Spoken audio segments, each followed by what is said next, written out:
Good, happy Monday morning.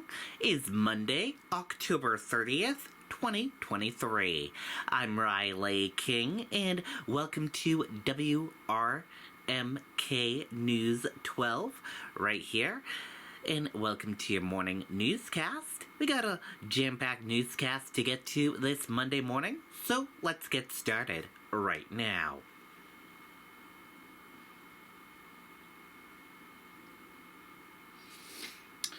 First up, we're gonna take a look at your traffic and see how your morning traffic is looking like for this Monday morning.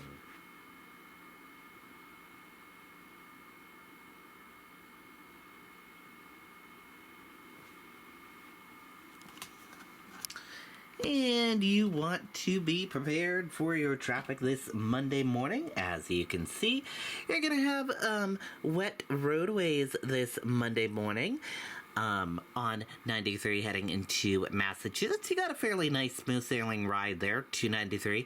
A nice smooth sailing ride as well. 89 around the Hopkinton stretch in Concord. 93, nice smooth sailing ride as well. 393 between Concord and Chichester, nice smooth sailing ride as well. Route 4, you got a fairly nice smooth sailing ride with some medium pace traffic and slow traffic. Route 16 of the Spalding, you got medium pace traffic ride there. And 95 from Maine, New Hampshire to the border of Massachusetts, not too bad of a ride there. Route 4, not too bad of a ride. 101, not too bad of a ride as well. And Merrimack, Nashua into that border of Massachusetts, not too bad of a ride as well. That's a look at your traffic for this morning. Not too bad of a ride, as you can see. And now let's go into your weather right now. With a full weather forecast, here's Jacqueline Thomas. Jacqueline Thomas says chilly and damp to start the week Monday in New Hampshire. Ready to put on a new roof? Prices are falling right now at Derek Cook's Roofing Specialists. Put zero down and pay 0% interest for 12 full months. Call now for a 24-hour estimate and get scheduled today. Insist on Derek Cook's Roofing Specialists. Thanks for watching. I'm meteorologist Jacqueline Thomas, heading through the second half of our weekend. A big difference compared to what we had yesterday and really the last few days when we had all of that warm air in place. Now it is much cooler. That cool air has moved in and it's going to stick around these next few days as we head through this coming week. So the chill has returned and so have some showers. It's been a bit damp out there today with scattered rain showers, even some spots getting some mixing and snow showers as we've seen that cooler air in place, especially up north in the state today. Through the rest of the night tonight, we will continue to get the chance for a couple of scattered showers. Temperatures will generally hover in the 30s north and 40s south. There could still be some wet flakes mixing in up north or a little bit of that mixing trying to come down, but it'll be on and off, not damp the whole time tonight, and of course still cool. Rain chances heading into Monday pick up as we head through Monday morning, and then we'll actually see that rain tapering off as the day goes on. So a drier end to Monday is expected compared to how the week is going to start off. You'll notice that with more showers on the way, we still hang on to the cool temperatures. Highs Monday mainly in the 40s to some lower 50s with periods of rain steadiest as we head through the morning. Futurecast through the night tonight, still some scattered showers possible, a little bit of mixing as you head further north where it'll be cooler. And then as we head through the day on Monday, first thing in the morning, that's likely your best bet to see the steadiest and heaviest rain and also a little bit of mixing or snow showers as you head far north in the state across Coos County. Berlin points northward, and even Jefferson, you could see a little bit of mixing or snow shower activity Monday. And then the steady rain starts to taper off as we head through the afternoon. It'll become a little more broken up, a little bit more scattered, and there could be an isolated flurry in spots late Monday night up north before we clear out as we head into Tuesday. So the good news is that for any trick-or-treaters on Halloween, it does look to be a bit drier, but it is going to be chilly. Tuesday, highs struggle to get out of the 40s, and we'll see temperatures dropping to around 40 and then down into the 30s as we head through Tuesday night. Wednesday, we see a chance for a couple of rain or mixed showers in parts of the state. Temperatures stay very cool, mainly in the 40s. And look at those lows. Yeah, we could be dipping into the 20s for many spots by the middle of the week. But we stay dry as the week ends, and we do turn a little milder with highs by next weekend back in the 50s. Okay, and there you go on that report. And now let's go into your news. First up, 2 people shot, injured after being shot near a Denny's in Nashua, police say. Let's take a listen to that report from WMUR News 9. Time for a new heating system? Just call Heritage Home Service. For a limited time, get up to $1,750 off your new heating system, plus save up to $3,200 in tax rebates on qualifying heating systems. Call Heritage Home Service for a free same-day, no-obligation quote. Just call heritage.com.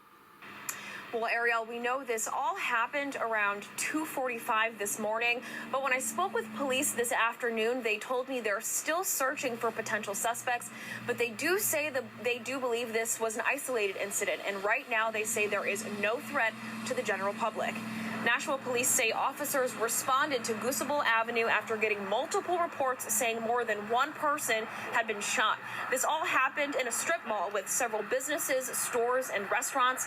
Police secured the area, giving medical care to 2 people until the fire department, ambulance, and canine unit arrived.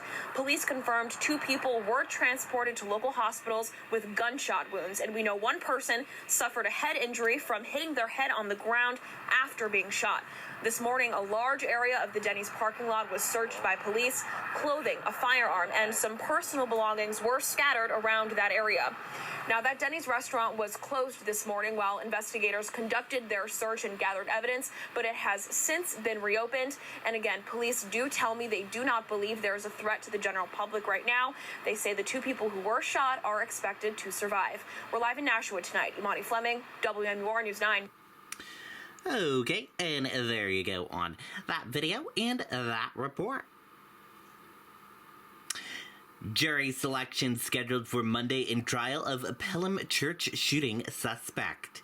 Let's take a listen to that report from WMUR News 9. Ready to put on a new roof? Prices are falling right now at Derek Cook's Roofing Specialists. Put 0 down and pay 0% interest for 12 full months. Call now for a 24-hour estimate and get scheduled today. Insist on Derek Cook's Roofing Specialists. Dale Holloway is facing several charges, the most serious of which is attempted murder. Back in October of 2019, officials say he entered the New England Pentecostal Church in Pelham as a wedding was taking place and opened fire. Both the bishop and the bride were wounded. The groom was the father of Brandon Castiglione, who's since been convicted of killing Holloway's stepfather, Luis Garcia. Garcia was shot 12 days before the shooting at the church. Although Garcia died back in 2019, Holloway says there is video evidence from his stepfather he intends to use. There is also some video from Tupac Shakur, according to Holloway, although what connection the deceased rapper has to the case is unclear. Holloway has said he intends to argue that he is not guilty by reason of insanity. Towards that end, he has listed his mother as a potential witness to testify about his being abused as a youth and his mental state. The state's witness list includes Bishop Stanley Choate, who was allegedly shot by Holloway, the bride, Claire McMullen, who was wounded in the arm, and the groom, Mark Castiglione, who was hit by an object in the head, are also on the witness list for the state. There are 20 members of various law enforcement agencies listed, in addition to 2 members of the state lab. Then there is a forensic psychologist who will apparently testify about Holloway's mental competency. Now, Holloway is representing himself in this case, although he does have an attorney to assist him. While jury selection is set for Monday morning, in the afternoon, Holloway will conduct a deposition. The trial scheduled to get underway Tuesday morning, expected to take about 8 days. Ray Brewer, WMUR News 9. Okay, and there you go on that report. Several people displaced after car crashes into an Exeter home, authorities say. Let's take a listen to that report from WMUR News 9. Ready to put on a new roof? Prices are falling right now at Derek Cook's Roofing Specialists. Put zero down and pay 0% interest for 12 full months. Call now for a 24-hour estimate and get scheduled today. Insist on Derek Cook's Roofing Specialists. Several people are out of their home this morning after a car crashed into a house in Exeter. According to the Exeter Fire Department, this happened on Main Street around 10 o'clock Friday night. The driver was transported to Exeter Hospital with injuries. 3 people inside the house when the crash happened were not hurt. Officials say the house sustained significant damage. People can't return to their homes until the building is assessed and repaired. Okay, and there you go on that report.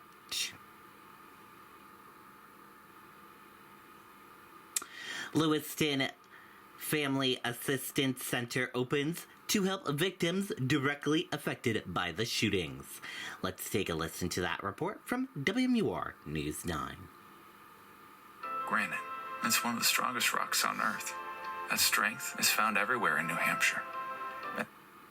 Now, we're here at the Lewiston Armory where they opened up a family assistance center for anybody who was directly affected by the 2 mass shootings. These are just some of the things that you will find on the table, some brochures. You'll even find some teddy bears for the kids, but literally anything that they can try to do to help the victims. Dozens have already come to the Lewiston Armory to heal as much as they can with multiple resources provided. Victims are able to retrieve their personal belongings from the night of the shooting, get set up with long-term care and services, and Maine State Police is providing different behavioral health coordinators to help better mental health. There's also child care on site for kids as old as teenagers for those who've dealt with traumatic experiences. And the deaf community was also greatly impacted, and the center has communication specialists on site to provide them with care. Isolating oneself can be hard, and because of the lockdown that was in place, the shelter in place, a lot of people were isolated. Being able to come to a place where the community can come and gather resources in a one-stop shop and feeling that community is really important. The Family Assistance Center opened yesterday, and they roughly had 100 people show up. They expect more today, and it's going to be open from 10 to 7 every single day, and they're going to be open for as long as the victims need it.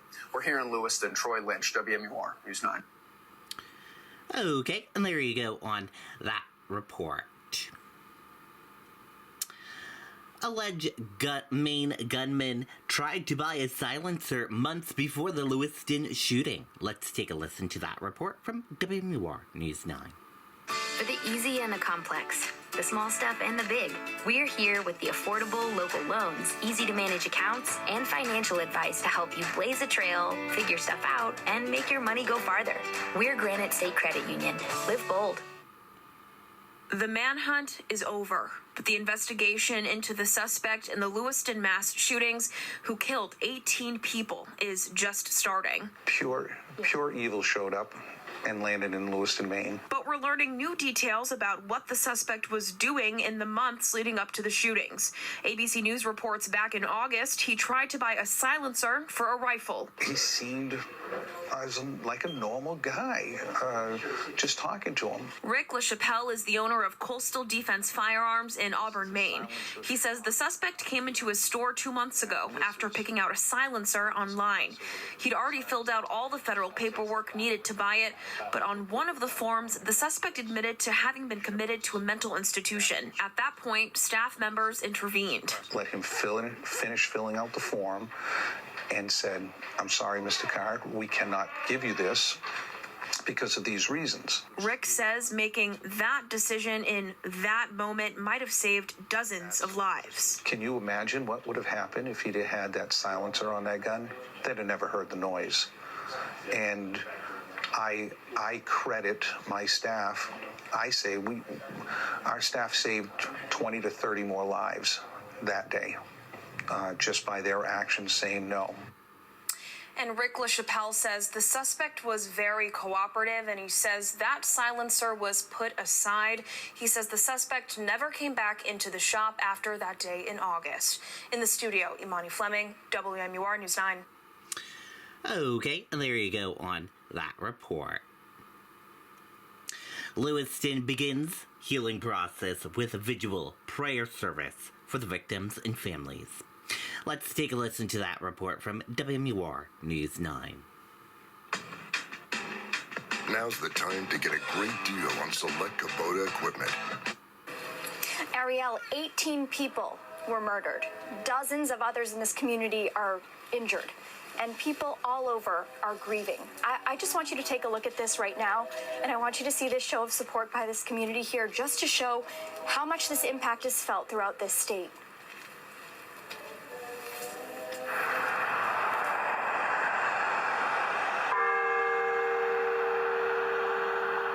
Church bells ringing Sunday afternoon in Lewiston. One to represent each life lost. Jason Walker. People from all over the state coming together at Holy Family for a prayer service to honor the victims and their families. We live in a different town, but we do have a history and a relationship with this part of Maine, so it's what we as people of faith do. There's a tragedy like this. Mainers are resilient and tough, and people will get through this in some fashion, but it will never replace the people that are gone, clearly. Makeshift memorials have been set up outside the bar and bowling alley where the shootings took place. Flowers, signs, carved pumpkins, and crosses in a city where residents say everybody knows somebody. It's really hard to find in this community somebody who doesn't know somebody who's affected, or somebody who was there, or somebody who was killed. A city they say is forever changed. Very tragic day in our history. We're going to be known as the mass shooting. But Ariel, something else that we've heard over and over today is that Lewiston will be remembered for moments like this, in the sense of togetherness, in the sense of community, and the sense of support. We're live tonight in Lewiston, Maine. Hannah Cotter, WMUR News 9. Okay, and there you go on that report.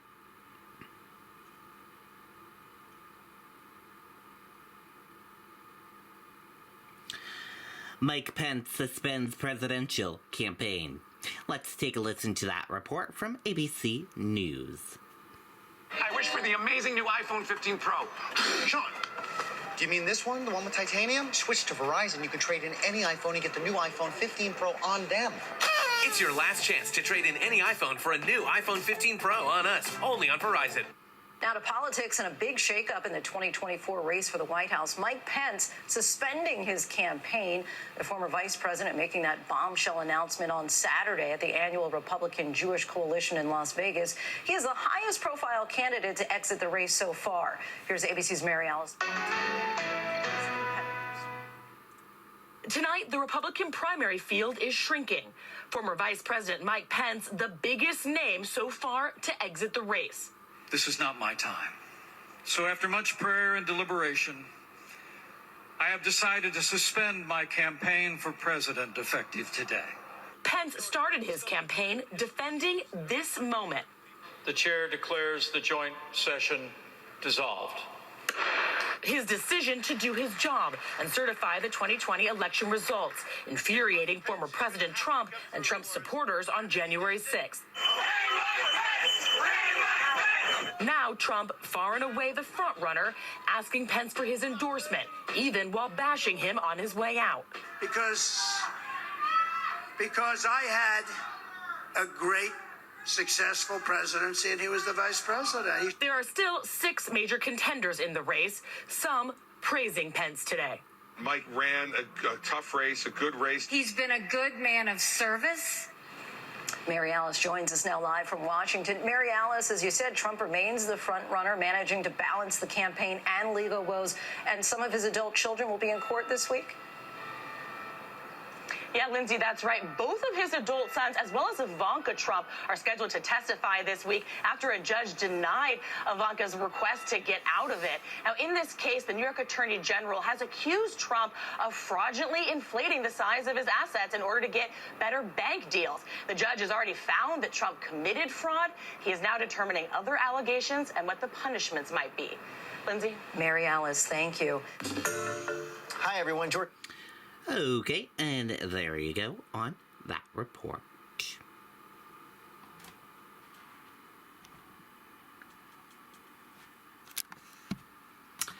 Okay, and that is it for this morning edition of WRMK News 12. Thank you for watching. I'm Riley King. Enjoy the rest of your day. See you back here later on today for another newscast. Goodbye.